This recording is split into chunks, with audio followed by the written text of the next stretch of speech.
नमस्कार भक्तांनो, संतगाथा चॅनल मध्ये तुमचे मनपूर्वक स्वागत आहे। एक अशी भक्त जिथे देवाने स्वतः सेवक बनून घरकामात मदत केली, हे खरंच शक्य आहे का? स्वतः पांडुरंग एका दासीच्या घरात येऊन काम करतो का? ही कथा आहे भक्तीची पराकाष्ठा दाखवणाऱ्या संत जनाबाईची।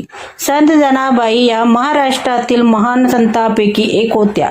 त्या परभणी जिल्ह्यातील गंगाखेड गावात एका साध्या घरात दासी म्हणून काम करत होत्या। त्यांचं जीवन खूप साधं होतं।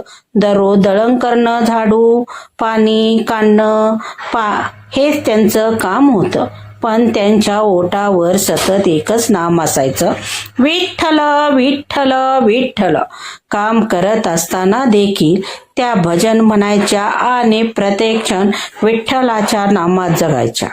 लोक त्यांना फक्त एक दासी म्हणून समजायचं, पण त्यांच्या हृदयात मात्र प्रत्यक्ष पांडुरंग वास करत होता। त्यांची भक्ती इतकी निर्मळ होती की हळूहळू देव स्वतः त्यांच्या जीवनात सहभागी होऊ लागला। कथा सांगते की एक दिवस जनाबाई खूप कामात अडकल्या होत्या। घर काम वाढत गेलं, वेळ कमी पडू लागला, त्यांना थकवा आला आणि मग त्यांची मनापासून विठ्ठलाला हाक मारली, विठ्ठला, माझं काम पूर्ण होत नाही, तू मला मदत कर। आणि त्या क्षणी एक अद्भुत घटना घडली। पंढरीचा पांडुरंग स्वतः जनाबाईच्या घरात प्रगट झाला आणि तो त्यांच्या सेवेत सहभागी झाला। कोणी म्हणतो तो दळण दळू लागला, कोणी म्हणतो तो घरात घर काम करू लागला, पण एकच गोष्ट निश्चय आहे, जिथे खरी भक्ती असते तिथे देव सेवा करायला येतो।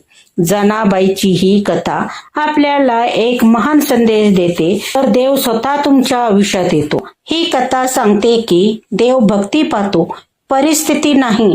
जर आपण ही मनापासून विठ्ठल विठ्ठल विठ्ठल म्हणत राहिलो तर आपल्या जीवनात ही भक्तीचा प्रकाश येऊ शकतो। जर ही कथा तुम्हाला आवडली असेल तर कमेंट मध्ये नक्की लिहा, विठ्ठल माझ्या हृदयात आहे। आणि अशा संत गाथांसाठी चॅनलला सबस्क्राईब करायला विसरू नका। धन्यवाद।